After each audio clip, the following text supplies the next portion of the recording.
Yo, what's up? Mambo vipi? Hii ni Mo Sport TV, langu jina ni James Simon. Bwana, leo tupo ndani ya Mo Sport. Leo tutakuwa tukichambua finali ya kati ya Argentina na Spain. Bwana, lakini sipo mwenyewe humu ndani kwenye mjengo wa Mo Sport TV, nipo na wachambuzi ambao watajitambulisha kwa majina yao. Karibu. Nashukuru. Kwa majina naitwa Lazaro, mzee wa boda. Yeah.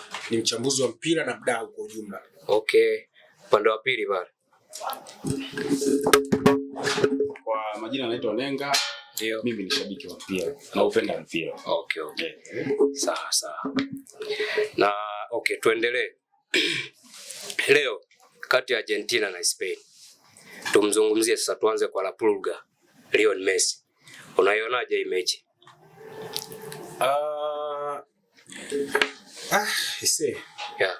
Ni mechi ambayo kimizania kabla ya mechi nafikiri unaiona ni mechi ambayo iko 50-50. Ndio. Lakini binafsi nikiambiwa nimpe mmoja karata, nafikiri nitampa Argentina.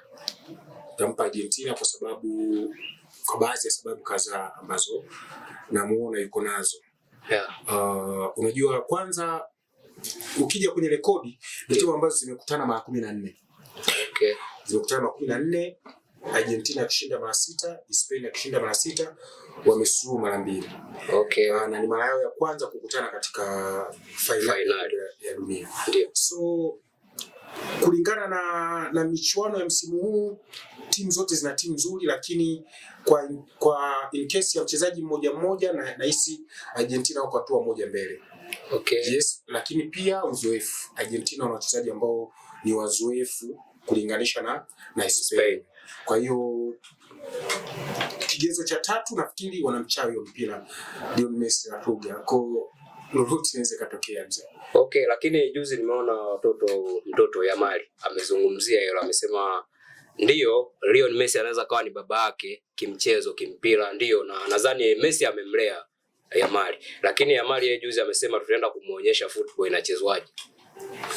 Ni kweli. Unajua Yamal ndio kioo cha Spain kwa sababu. So unatakiwa kubeba kauli zenye matumaini. Kama nahodha ukionyesha kutetereka au kuonyesha uoga, vipi kwa wao wanaokufuatia? Yeah. So aliongea kauli ya kishujaa. Nafikiri hata katika mechi iliyopita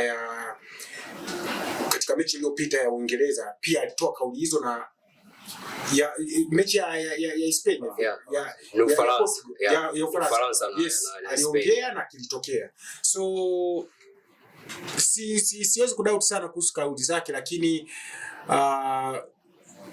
kwenye mpira lolote linatokea. Kama watakuwa na siku nzuri na uzuri wana timu nzuri, wanaweza kufanya kitu. Lakini nimemsikia Messi leo ameongea, nafikiri amewaambia wachezaji wenzie kwamba anashukuru kwa kuanzia michuano inaanza mpaka michuano inaisha, na kundi hili la wachezaji litabaki katika kumbukumbu za maisha yake. Na amesema haikuwa ni kwa ajili ya makombe tu, ipo ni kwa ajili ya kizazi kizima cha Argentina. Kwa hiyo nafikiri hiyo ni kauli ambayo inaleta alert kwamba anamaanisha nini kuhusu mechi ya leo. Kwa hiyo binafsi napenda Spain yashinde, lakini na wasiwasi sana na Argentina. Ni wasiwasi sana. Na Argentina wamekwambia wanacheza kwa ajili ya Messi. Yaani wao hawachezi kwa ajili yao, wanacheza kwa ajili ya Messi. Yes. Kwa nini? Yaani hii kauli wewe unaichukuliaje? Wako sahihi. Unajua kwa kipindi hichi unavyocheza na Argentina, mimi nasema unakuwa na mechi mbili. Unakuwa na mechi ya Argentina, alafu unakuwa na mechi ya Messi. Then unakuwa na mechi ya tatu ya wachezaji wengine dhidi ya Messi. Okay. Hichi ndio kitu ambacho kiko tofauti kwa timu nyingi za taifa ambazo zinacheza. Sidhani kama wachezaji wa Spain wanacheza kwa ajili ya Yamal.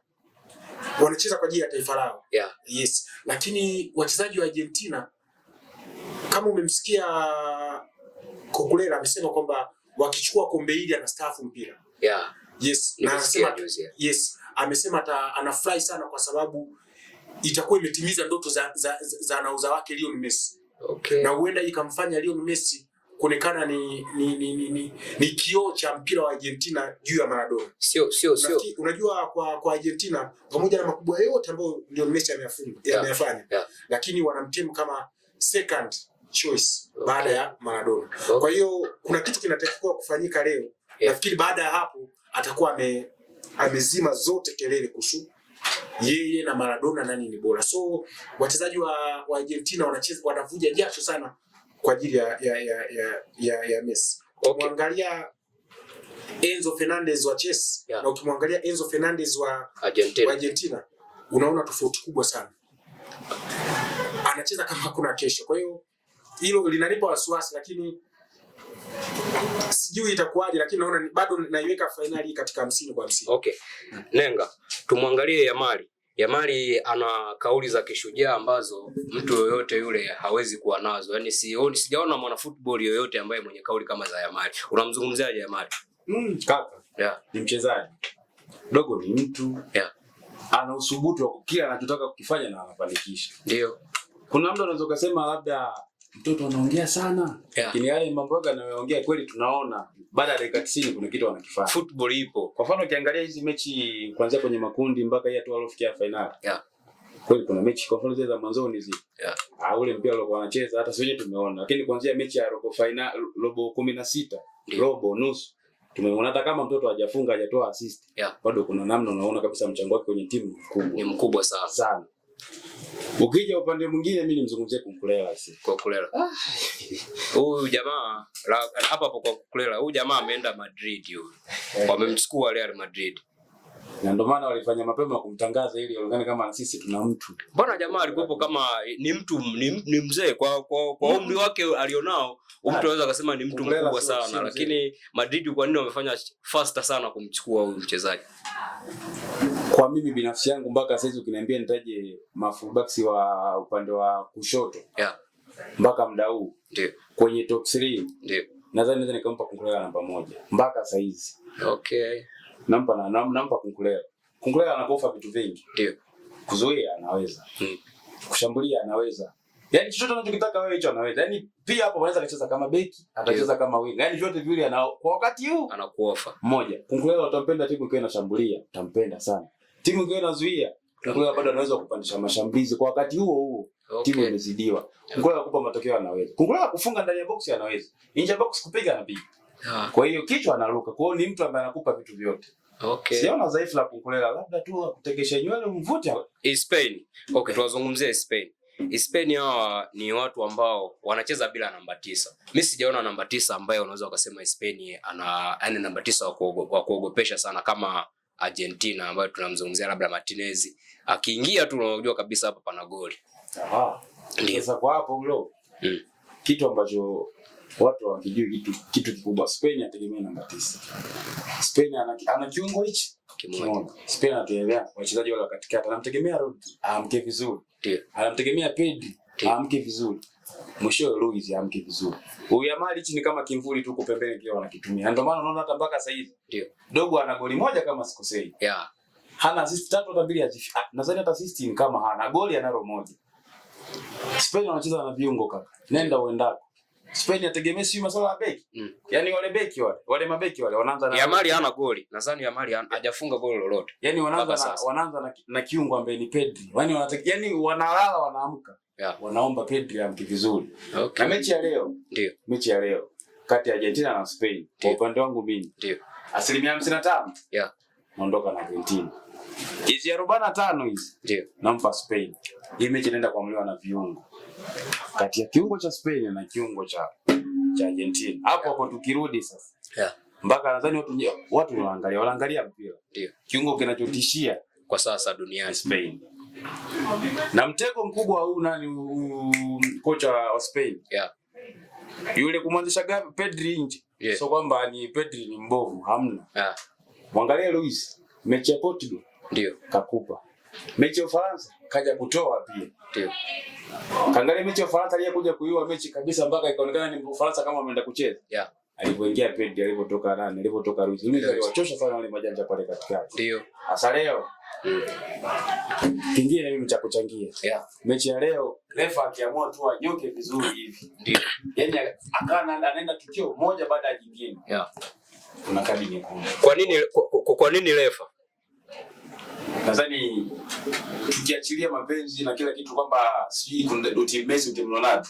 Nadhani hizi mechi zote za Argentina wamezifuatilia vizuri. Kuna baadhi ya matukio yanafanyika ni sio kiungwana kabisa. Nakurudisha mechi ya juzi na England.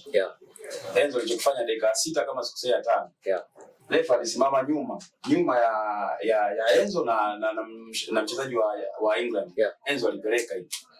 Refa kufanya kitu chochote kile. Nafikiri kuonyesha refa. Okay, tuwazungumzia Argentina. Nadhani kwa mimi Argentina, nadhani kwenye kombe la dunia Argentina kwa miaka yote Argentina mpira hawachezi sana ule wa kutishia. Ila wao viatu wanapiga sana. Ni timu ambayo inapiga sana viatu. Wanaambia Argentina hachezi mpira mpaka sasa hizi unamwona amefika finali na watu wanapigwa. Wanasema hachezi mpira na kukaribia. No, mimi sijasema hachezi mpira. Kitu ni kimoja. Mimi nasema hivi. Ile timu mpira inacheza, lakini ndio timu pekee inacheza sana viatu. Faulo inacheza sana. Labda Lazaro naye achangie hoja hapa. Mimi naona mnashindwa tu kuelewa sehemu ndogo. Mko sahihi. Unajua Argentina kwa mfano hata kwa msimu au miaka yote Argentina sio timu ambayo unasema utaingia uwanjani itakuhakikishia umiliki wa mpira kwa 100%. Inaweza ikashinda huku ikiwa imesidiwa. Yes. Tofauti na Spain kitu kilichobadilika kwao toka miaka ya zamani nafikiri ni wachezaji tu. Lakini ile identity yao ya soka, falsafa yao ni ile. Ushaona? Hawajawahi kuamini wachezaji wanaokimbia sana. Ndio maana kwa mashabiki wengi wa soka duniani walikuwa wanatarajia unamuona Yamal, unamuona William. Lakini amekuwa mchezaji ambaye anapata dakika chache sana. Kocha anajaza 90% viungo wote. Ndio maana hapa tulikuwa tunasema Spain hawana forward. Ushauri yule Michael Bale anasimama tu kama namba 9 kivuli. Lakini sio, na ndio maana wakicheza Spain. Wao utakuwa timu ya pili kiwanjani, utautafuta mpira always. So unatakiwa kujua nafanyaje. Na ndio maana mwalimu anatafuta balance ya timu. Angalia mechi ya pili Rodri anaanzia bench. Anamweka kiungo mzoefu Fabian Ruiz. Mmoja wa wachezaji ambao wako comfortable na mpira.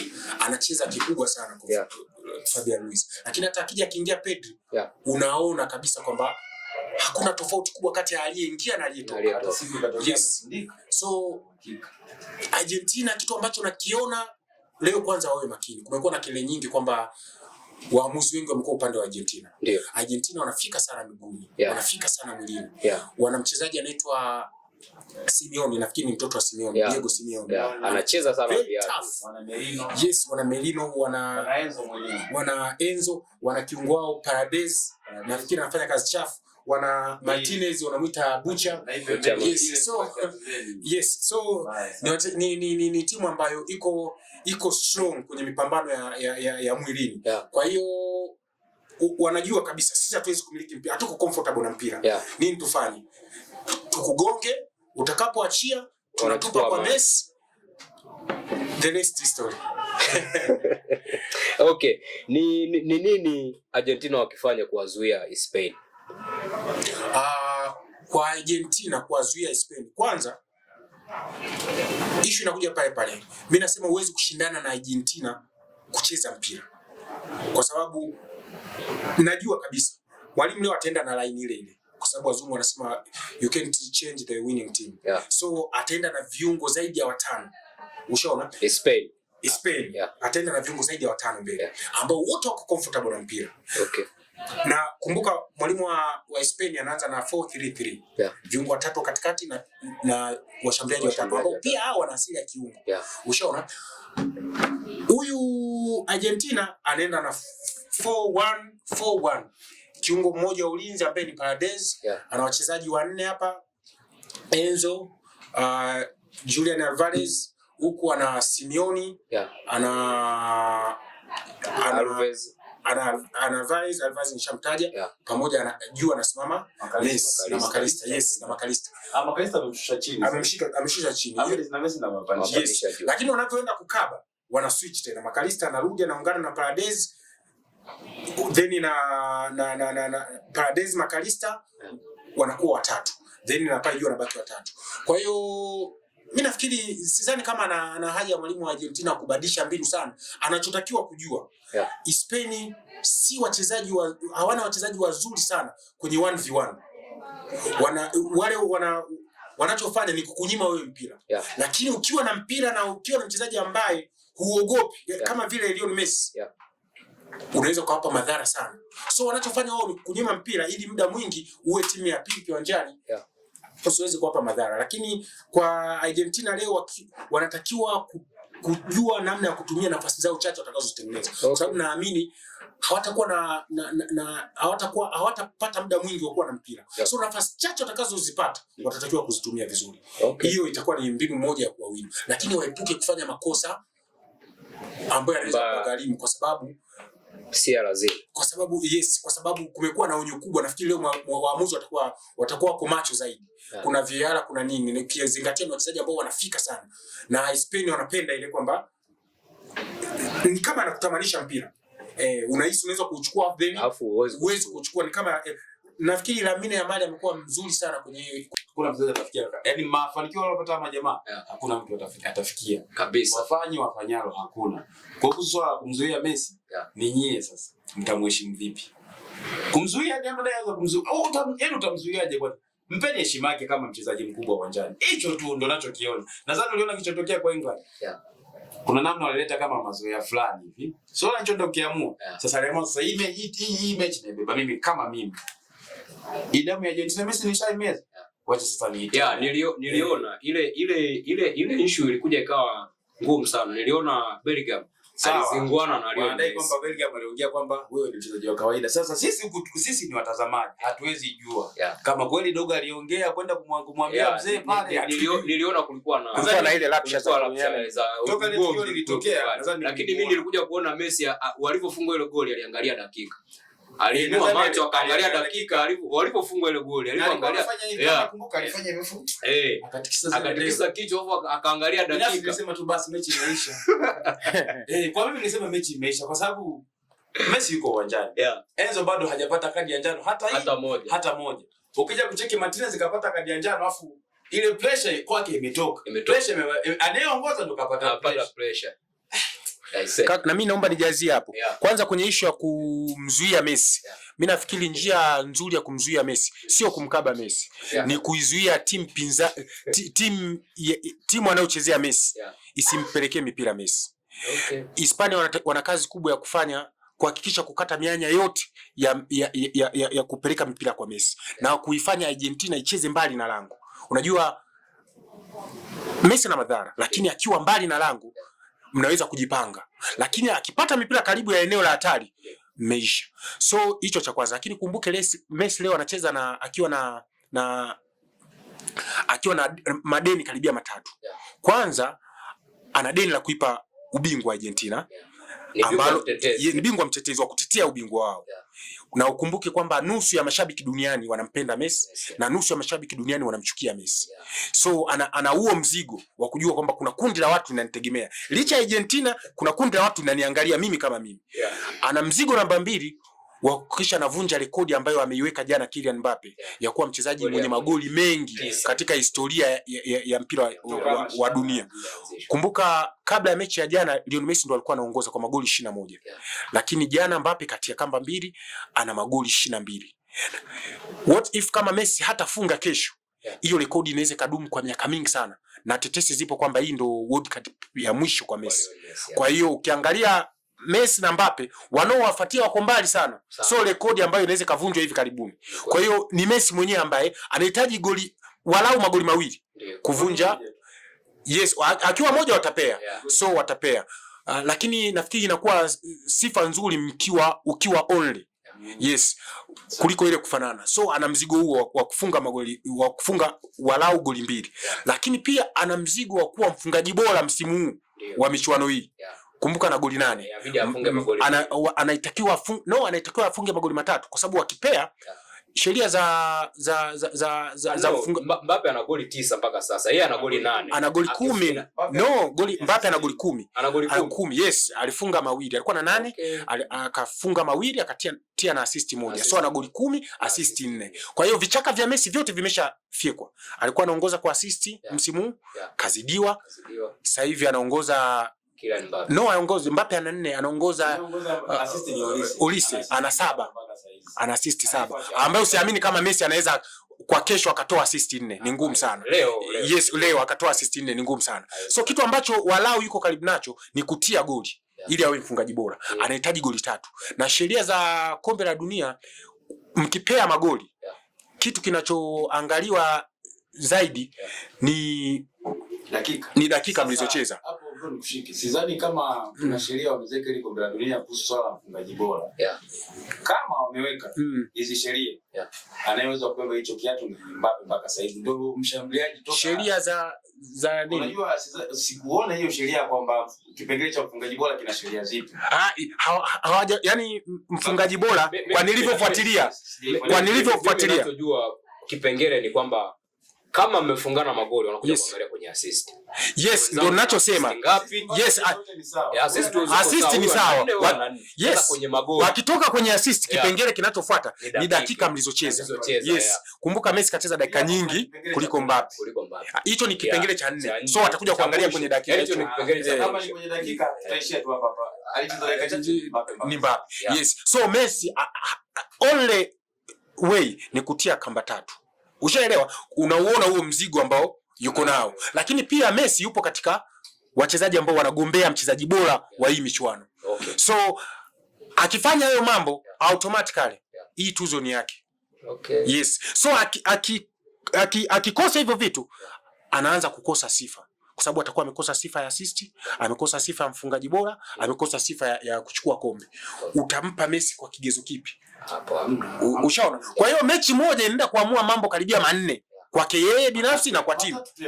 Mambo 4 au 3 ya msingi. Mchezaji bora wa dunia. Yes. Mchezaji bora wa mashindano. Mfungaji bora wa mashindano. Basi. Yaani haina mjadala. Akichukua kombe, nendeni mfumbe macho mfumbuke. Yeye ndio mchezaji bora wa dunia. Ballon d'Or ya 9 inamhusu. Akifunga kwa magoli kuanzia 2, mfungaji bora hiyo inamhusu. Yaani mfungaji bora msimu huu na kiujumla. Okay, mashabiki wa Ronaldo wanawaambia nini? Brother. Kwanza mimi hapa unayeongea naye ndo ni moja ya mashabiki timu CR7 kugaragara kulialia. Tumeamama sana msimu huu. Aisee, tumeamama. Tukiwa wazi, hii sio aina ya timu ambazo sisi tunaipenda. Zote mbili hizi, Spain pamoja na Argentina. Tumetoka sisi watu wengi mashabiki wa Ronaldo tulikuwa timu Ureno namba 1. Namba 2 tukawa Ufaransa. Kuna Children Goat pale, Kylian Mbappe. Namba 3 tukawa Uingereza. Sijui na zote hizi tumepigwa knockout. Tumaini lilobakia. Bora kuliko kukosa nyama hata mchuzi tukose jamani. Basi hata hiyo Hispania. Hatutapigiwa makelele mengi sana Hispania ikichukua ubingwa. Kwa mmeona muamie hata tuamie Hispania pote huyo Lamali akapewa uchezaji bora na nini, lakini makelele ya Messi tutaishi kwa tabu sana. Nakumbuka wote wanaenda kustaafu. Kwa hiyo hakutakuwa tena na mpambano huo. Tunaombea tu walau akose kombe hili ili yani tuwe na pakushika. Mbappe kidogo amesha wanasema anayefurahi mwishoni ndo anakuwa na furaha zaidi kuliko anayefurahi katikati. Na ndio maana unaona tumeshangilia sana jana wakati Mbappe anafunga yale magoli. Kwa sababu ametufichia aibu kwa kweli. Okay. La mwisho hapo kwenye nadhani nitakuwa mshabiki wa Ronaldo ambaye niko tofauti na wenzangu. Kama tuko 100%. Kwenye 40 naomba nikae upande wangu binafsi. Mimi kwa mechi ya leo kufumba na kufumbua naombea Argentina achukue kombe. Na sababu zangu binafsi. Zipi? Na chuki zangu binafsi. Tayari nimeshaonyesha kuwa ni goti. Mwenye nacho aongezewe. Binafsi yangu mimi namuongezea Messi. Sawa, kutoka roho simpendi. Yaani simpendi kweli yani. Ila si anacho. Sawa, tumuongezee. Huyu mtoto huyu hapana. Huyu mwacha akae hivi ana muda bado si ana muda. Ana vingi vya kujifunza. Ana 34. Kwa 34 hapo ana 38. Kwa hiyo anaani kwenye amna anarudi kwa 3-4 mbele yake. Kwa hiyo mwenye nacho hata tumuongezee tu. Ila ninachomuombea leo, naombea Messi asifunge. Yaani wafunge wengine. Yaani mimi maombi yangu naomba asifunge. Kama kubeba huu ubingwa. Kwa unataka ubingwa abebe la kiatu. Yaani ninachomuombea Messi mimi leo. Sitaki leo ya Mali achukue kombe. Kwa sababu zangu binafsi ile kombe likaenda Barcelona pale yale ni matatizo. Mpaka muda huu ni matatizo nzima ya Argentina. Ni Atletico Madrid. Usijisahaulishe. Naelewa hiyo naelewa. Pigie hesabu likaenda kwa ule mzee yule mtoto ataenda kupigia ile kombe hadi chooni. Hilo liko wazi. Mwacheni mimi maombi yangu naomba Messi achukue kombe. Pia naomba leo Messi asifunge wala kutoa assist. Okay. Mimi nitabaki pale pale. Ni marufuku shabiki wa Ronaldo kumuombea mazuri Messi. Ni marufuku. Hata wakicheza Argentina sijui na timu gani, sisi tuko hiyo timu. Sijui unanielewa. Kwa hiyo hicho cha kwanza. Lakini pili, tumekuja kugundua huyu Lamine Yamal pamoja kwamba anachezea Spain, pamoja anacheza Barcelona. Lakini ana tabia za Ronaldo. Sijui kama unanielewa. Yaani ukichukua tabia za Yamal, haumuoni Lionel Messi. Unamuona Ronaldo. Mtoto anajiamini sana. Kuanzia lifestyle yake, kuanzia the way anavyojiamini, kuanzia ambavyo makaza ameonekana akishangilia magoli kwa style za Ronaldo. Yes. So tunamwona kwamba tusimtenge, ni kijana wetu. Tumsupport. Okay. Kwa leo tuishie hapa. Ila naomba niongezee. Mechi ya leo. Narudia tena. Refa akinyoka hivi. Enzo Martinez. Ile Paradise ile vunja kuni ile ya Argentina. Merino huko pembeni. Makalista. Hawa wachezaji watano wa Argentina kuna mmoja anakula jekundu. Ni mechi itaisha hivi. Hata hilo mimi mwenyewe naliona kabisa. Kwa hii mechi ya leo kwamba kuna mchezaji anaweza kala wa Argentina. Yes. Martinez. Yes. Huyu Nicolas, ibeki atakocheza upande wa Yamal. Merino. Unani huyu Morano huyu wa Atletico Madrid. Simeone. Makalista na ujinga mwingi sana wa kupanda. Sioni kama watamaliza mechi. Yaani katika hamna watano hapo. Sioni. Okay wazee tumalize. Naomba nimalizie la mwisho. Kwa kukumbushia. Yes, kwa kukumbushia. Hispania ndo timu ambayo ina defense nzuri ya ulinzi kuliko timu zote katika michuano hii. Ikiwa imeruhusu goli moja na imefunga magoli 9. Lakini tusisahau Argentina ndo timu yenye forward nzuri kuliko timu zote, ikiwa imefunga sio kuliko timu zote, ikiwa kwa hii Hispania imefunga magoli 20. Forward nzuri unakutana na nani? Angalia hata namna waliokutana na timu ngumu. Mimi nadhani wanaweza kukutana nazo ni mbili tu, Ureno na ni Egypt na Uingereza. Sawa. Lakini tunaongelea kwa takwimu zilizoko mpaka muda huu. Wana magoli 20 ya kufunga, wamefungwa magoli 7. Spain wana magoli 13 ya kufunga, wamefungwa goli moja. So unakutana kati ya timu iliyo vizuri ku attack na timu ambayo iko vizuri ku defend. Lakini tusisahau Spain, Argentina wakiruhusu kutanguliwa goli. Utakuja kukumbuka maneno yangu, wameisha. Na hapo Argentina tufunge jamani, tufunge. Tutaendelea kwa wakati mwingine. Mwisho tunakuja kuvikumbuka. Spain.